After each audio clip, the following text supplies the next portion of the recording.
Hi guys, welcome back to my YouTube channel सत्य की आवाज। कल हम लोगों ने आपको बताया था कि ईश्वर सृष्टिकर्ता है या नहीं, तो हम आज आपको बताएंगे कि ईश्वर की भक्ति क्यों करें। तो चलिए स्टार्ट करते हैं। बहन, मैं आ गई। कल के प्रश्न का उत्तर दीजिए। ऋचा जी, कल का आपका प्रश्न था कि ईश्वर की भक्ति क्यों करनी चाहिए, उनकी स्तुति प्रार्थना से क्या लाभ है। अच्छा सुनो, संसार का प्रत्येक पदार्थ अपने भंडार या केंद्र की ओर जाना चाहता है। यह नियम जड़ और चेतन दोनों प्रकार के पदार्थों पर लागू होता है। अग्नि की ज्वाला सदैव ऊपर की ओर उठती है क्योंकि अग्नि का भंडार ऊपर है। सूर्य ऊपर विद्यमान है। पृथ्वी मिट्टी का ढेला चाहे कितना जोर से ऊपर की ओर फेंको, वह सदैव अपने भंडार पृथ्वी की ओर ही अंत में आता है। सूर्य की किरणें सदैव अपने भंडार की ओर चलती हैं। जल को भाप बनाकर हवा में सम्मिलित कर देती हैं, परंतु वही भाप बादल में परिवर्तित होकर जल बनकर बरसती हैं और अनेकों नदी नालों द्वारा पुनः समुद्र में पहुंच जाती है। यही अन्य पदार्थों का हाल है। संसार में प्रत्येक वस्तु का भंडारण मौजूद है।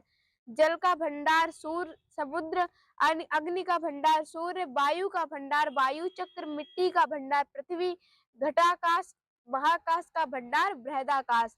इसी भांति ज्ञान का भी भंडार जगत में मौजूद है, वह परमात्मा है। मनुष्य को जो भी ज्ञान प्राप्त हुआ है वह परमात्मा से ही हुआ है। किसी मनुष्य में बिना पढ़ाई ज्ञान प्राप्ति की योग्यता नहीं है।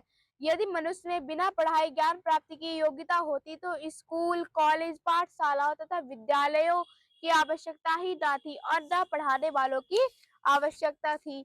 माता पिता अपने बच्चों को प्रारंभ में बोलना सिखाते हैं और पदार्थों का ज्ञान कराते हैं। यह पैसा है, यह रुपया है, यह रोटी है, यह पानी है, यह चाचा है, ये भाई है। ऐसी ऐसी हजारों बातें याद कराते और बताते हैं। फिर भी वे बच्चे पाठशाला में गुरु द्वारा संसार के विविध विषयों का ज्ञान प्राप्त करते हैं, लेकिन उन माताओं और पिताओं तथा गुरुओं का भी ज्ञान भी अपना नहीं होता है। उन्होंने भी अपने माता पिता और गुरुओं से ही वह बातें सीखी है।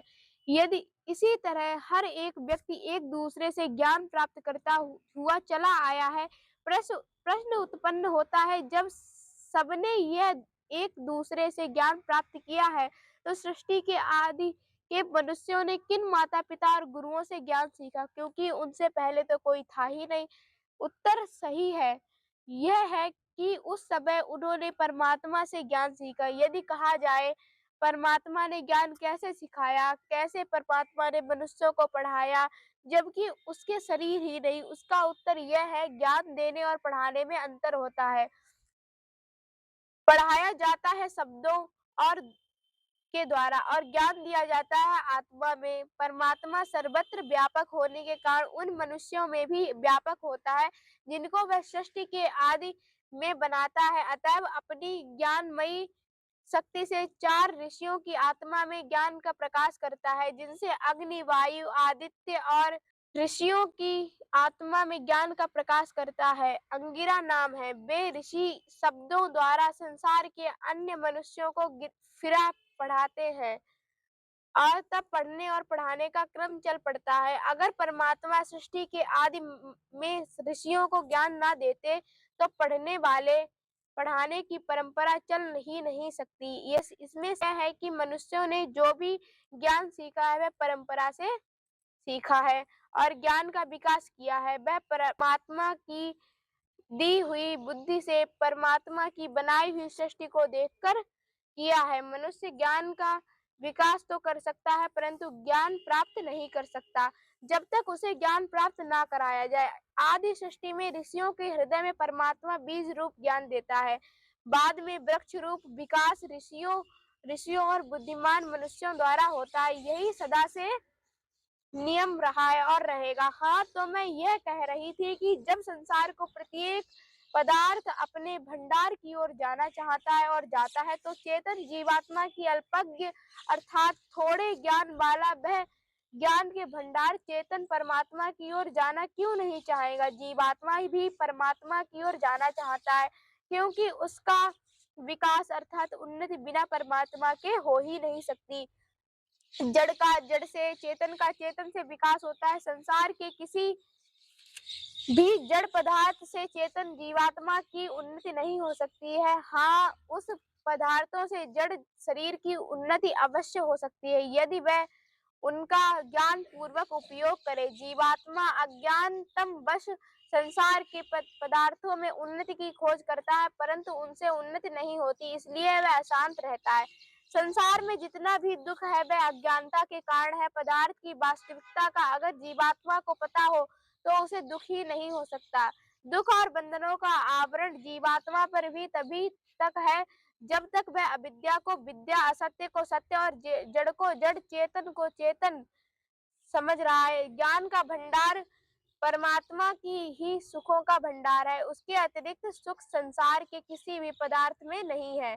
अगर संसार के पदार्थों में सुख होता तो संसार सभी सुखी नजर आते, परंतु अवस्था यह है कि संसार का प्रत्येक प्राणी सुख चाहता है लेकिन सुखी नजर नहीं आता। परंतु अवस्था यह है कि संसार को प्रत्येक प्राणी सुख चाहता है। जब सुख चाहता है तो पता चला सुख उसके पास नहीं है। यदि होता तो सुख चाहता ही क्यों। बस ईश्वर की भक्ति और स्तुति प्रार्थना करने का यही मतलब है कि मनुष्य को परमात्मा से प्रेम हो जाए तो उसके जीवन का उद्देश्य है। ज्यों ज्यों मनुष्य परमात्मा की स्तुति, प्रार्थना, उपासना शुद्ध मन से करेगा, त्यों त्यों वह ईश्वर के समीप होता चला जाएगा और अंत में संसार के समस्त दुख और बंधनों से छूटकर परमानंद को प्राप्त हो जाएगा। बहन, आपका ये कथन मिथ्या है कि संसार के पदार्थों में सुख नहीं है। यदि संसार के पदार्थों में सुख ना होता तो मनुष्य उसे चाहता ही क्यों। यदि धन में सुख ना होता तो धन को क्यों एकत्र करते। भोजन में सुख ना होता तो भोजन क्यों करते। वस्त्रों में सुख ना होता तो लोग वस्त्र क्यों पहनते। यदि मकान महल आदि में सुख ना होता तो लोग उन्हें क्यों बनाते। तात्पर्य यह है कि संसार के प्रत्येक पदार्थों में सुख है, तभी लोग उसे चाहते हैं और उन्हें छोड़ना नहीं चाहते। पदार्थों के संयोग से मनुष्य सुख मानता है, वियोग में दुख मानता है। फिर यह कैसे मान ले कि संसार में सुख नहीं। बहन, वास्तव में संसार के पदार्थों में सुख नहीं है। सुखाभास अर्थात सुख सा प्रतीत होता है। सुख तो प्रत्येक मनुष्य के अपने ही अंदर है। जब मनुष्य संसार के किसी पदार्थ को प्रयोग करता है और उसे सुख प्रतीत होता है तो वह समझता है कि इस पदार्थ से ही सुख मिल रहा है, पर वास्तव में सुख उस पदार्थ से नहीं मिल रहा है, उसी की चित्त की एकाग्रता से उसे सुख अनुभव हो रहा है। कुत्ता जब हड्डी को चूसता है तो दाढ़ के छिल जाने से खून निकलने लगता है। ज्यों ज्यों खून निकलता है त्यों त्यों वह और जोर से के साथ उसे चूसता है। वह समझता है कि हड्डी से ही खून निकल रहा है, लेकिन निकल रहा है उसकी अपनी दाढ़ से, हड्डी में खून कहाँ है। ठीक उसी प्रकार संसार के पदार्थों में से सुख कहाँ है। सुख तो अपने ही अंदर है जो प्रत्येक प्राणी को अनुभव होता है। देखो, यदि धन में सुख होता तो क्यों धनी दुखी न देखा जाता, परंतु जितनी चिंताएं, भय और दुखी धनियों को है उतने निर्धन को नहीं। यदि एक धनवान आदमी बीमारी से कष्ट पा रहा है तो वह धन से दवा खरीद सकता है, परंतु तंदुरुस्ती नहीं खरीद सकता। यदि वह मूर्ख है तो पुस्तकें खरीद सकता है, मास्टर नौकर रख सकता है, परंतु धन से विद्या प्राप्ति नहीं कर सकता। विद्या तो परिश्रम से ही प्राप्त कर सकेगा। यदि इसी तरह धन से भोजन खरीद सकता है, भूख नहीं खरीद सकता। ऐसे ही मनुष्य संसार में है जिनके पास लाखों करोड़ों रुपए की संपत्ति है, किंतु आध पाव दूध चावल भी हजम नहीं कर सकते। अब बताओ, धन में सुख कहाँ है।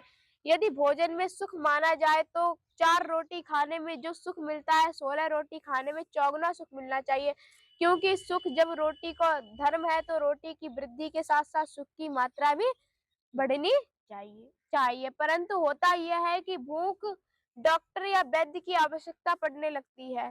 भूख के अंदर रूखा सूखा भोजन भी अमृत के समान प्रतीत होता है।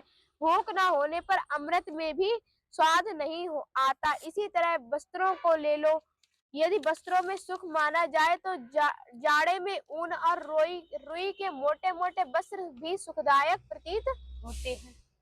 गर्मी में भी वे भी वस्त्र वैसे ही सुखदायक प्रतीत होने चाहिए, और जो वस्त्र गर्मी में सुखदायक प्रतीत होते हैं वे सर्दी में भी वैसे ही प्रतीत होने चाहिए। जब सुख वस्त्रों का धर्म है तो प्रत्येक समय उन उनमें सुख भी मिलना चाहिए। क्या कारण है कि गर्मी के वस्त्र सर्दी में और सर्दी के वस्त्र गर्मी में आराम नहीं देते? तो जिनका धर्म है वह प्रत्येक समय एक जैसा ही रहना चाहिए। जैसे अग्नि का धर्म जलना है, उसे किसी भी समय छुओ फौरन जल जाएगी। मिश्री का धर्म मीठापन है, किसी भी समय खा मीठी प्रतीत होगी। इसी प्रकार यदि संसार के पदार्थों का धर्म सुख देना हो तो संसार के पदार्थ प्राप्त करने पर मनुष्य सुख की खोज ना करते, उन्हें तो प्रत्येक समय सुख का अनुभव होना चाहिए था।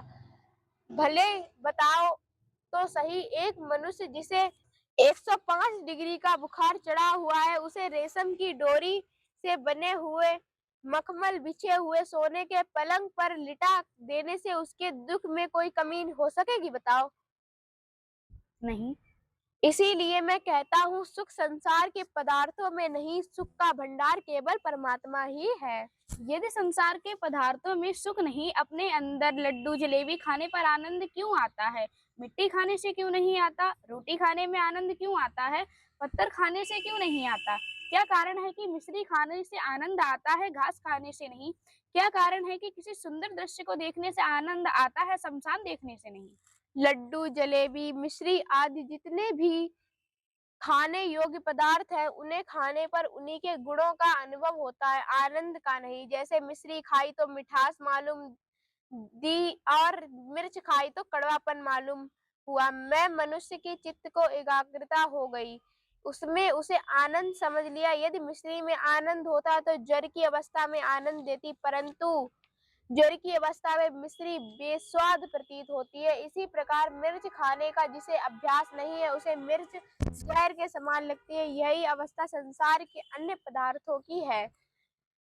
रही यह बात कि मिट्टी खाने से आनंद का नहीं आता, मिट्टी खाने से भी आनंद आता है, अगर उसमें चित्त की एकाग्रता हो जाए। बहुत से भाइयों और बहनों को मैंने कच्चे मिट्टी के सकोरे और चिकनी मिट्टी खाते देखा है। बहुत से जानवर कंकड़ और पत्थर खाते हैं। कंकड़ पत्थर को जाने दो, शराब और दुर्गंध युक्त तीखी और पसली तथा अफीम जैसी कड़वी वस्तु भी लोग आनंद मानते हैं। उन्हीं के चित्त की एकाग्रता से जितनी देर से चित्त एकाग्रता रहती है, उतनी देर तक आनंद भी रहता है। प्रश्न हो सकता है कि पदार्थ में चित्त की एकाग्रता कैसी होती है? उत्तर यह है कि किसी भी चीज का मनुष्य जब अभ्यास हो जाता है तो उस चीज में उसको क्षणिक एकाग्रता होने ही लगती है, क्योंकि अभ्यास करते करते मन पर उस वस्तु के संस्कार पड़ जाते हैं और वे संस्कार बार बार मनुष्य को उसी वस्तु के प्रयोग के लिए प्रेरित करते हैं। यही बात किसी सुंदर दृश्य को देखने की है। मनुष्य अपना मन प्रसन्न करने के लिए नदी, समुद्र, वन, उपवन तथा पहाड़ों का भ्रमण करना चाहता है, लेकिन अगर उसके पीछे कोई भयंकर मुकदमा हो तो उसे किसी स्थान पर आनंद नहीं आता। संसार स्थान शमशान के समान प्रतीत होते हैं, क्योंकि मुकदमे की चिंता के कारण उसके मन में एकाग्रता नहीं। एक मनुष्य आकर्षक दृश्य, संगीत, गायन आदि का आनंद लेने सिनेमा जाता है, परंतु घर में उसका प्यारा पुत्र बीमार है, वह सिनेमा देख रहा है, फिर भी उसे आनंद नहीं आता। क्यों? इसलिए कि पुत्र के रोगग्रस्त होने के कारण उसे चित्त में एकाग्रता नहीं होती। और देखो, यदि मैं उन्हें एक समय स्वादिष्ट लड्डू खाने को दूं और तुम उसे खाने लगो, परंतु मैं एक काम करूं, तुम्हारा ध्यान किसी दूसरी और काम में कर दूं, तो तुम सारा लड्डू खा जाओगे, परंतु तुम्हें उसका स्वाद मालूम नहीं देगा। प्रायः ऐसा होता है कि मनुष्य किसी पदार्थ को खा जाता है, परंतु ध्यान दूसरी ओर होने के कारण वह उन्हें दोष गुण जानना ही नहीं जा पाता है। अतएव सिद्ध हुआ कि सुख बाहर पदार्थों में नहीं, केवल चित्त की एकाग्रता में है। आप तो कहती थी कि सुख का भंडार परमात्मा है, अब कहती हैं कि सुख चित्त की एकाग्रता में है। ये दो तरह की बातें क्यों? चित्त की एकाग्रता में ही सुख स्वरूप परमात्मा का अनुभव होता है, उसे से सुख मिलता है। अज्ञानी मनुष्य समझता है कि सुख बाहर के पदार्थों से मिल रहा है। ये दो तरह की बातें हैं। बात एक ही है, परंतु है जरा गहराई से सोचना की चीज है। संसार के पदार्थों में अभ्यास के कारण क्षणिक एकाग्रता होती है, इसलिए क्षणिक आनंद मिल जाए तो अंत में परमात्मा की प्राप्ति हो सकती है, जो मनुष्य जीवन का लक्ष्य है। इसलिए ईश्वर की स्तुति, प्रार्थना, उपासना की आवश्यकता करो ताकि चित्त अधिक से अधिक एकाग्र हो और अधिक से अधिक आनंद मिले। इसका क्या प्रमाण है कि चित्त जितना एकाग्रचित होगा उतना ही अधिक आनंद प्राप्त होगा? बहन जी हूँ, देखो जागने की हालत में प्रभाव मैं तुम्हें जागृत और सुसुप्ति अवस्था से देती हूँ। देखो जागने की हालत में मनुष्य की वृत्तियां संसार के पदार्थों की ओर फैली रहती हैं। कभी मन किसी पदार्थ की ओर जाता है, कभी किसी पदार्थ की ओर। इस कारण इसमें स्थिर एकाग्रता उत्पन्न नहीं होती। लेकिन सोने की हालत में उसके मन की वृत्तियां नितांत एकाग्र हो जाती हैं, तब उसे बड़ा आनंद आता है।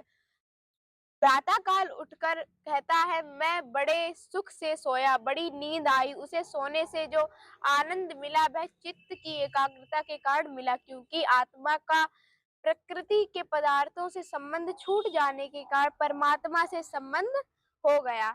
जीवात्मा का संबंध या तो परमात्मा से होता है या प्रकृति से होता है। जितना अधिक संबंध प्रकृति से होगा उतना ही दुख बढ़ता जाएगा, जितना अधिक परमात्मा से संबंध होगा उतना ही सुख बढ़ता चला जाएगा। एक मनुष्य जेल खाने से पड़ा हुआ है, बुखार में पीड़ित है, पेट में एक फोड़ा उठा हुआ है, लाखों रुपए का कर्जदार है, घर में आग लग गई है, स्त्री पुरुष का देहांत हो गया। तात्पर्य यह है कि वह अनेकों अनेक दुखों और चिंताओं से ग्रसित है। ये चिंताएं और दुख कब तक है? जब तक वह चिंताओं से ग्रसित है।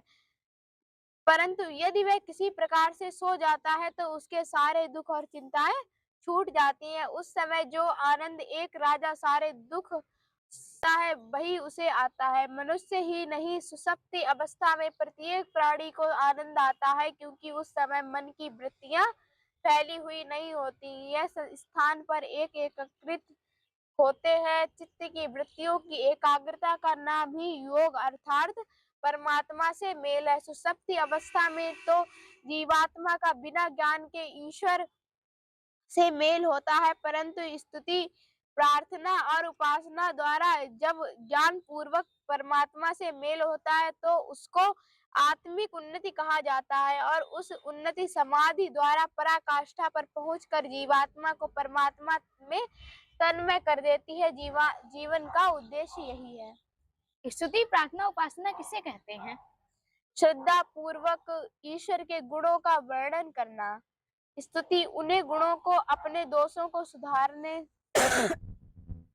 के लिए ईश्वर से सहायता मांगने का नाम प्रार्थना। संसार के पदार्थों में अहंकार का भाव हटाकर मेरे समीप परमात्मा और मैं परमात्मा के समीप हूँ, ऐसी दृढ़ धारण न बनाने का नाम उपासना है।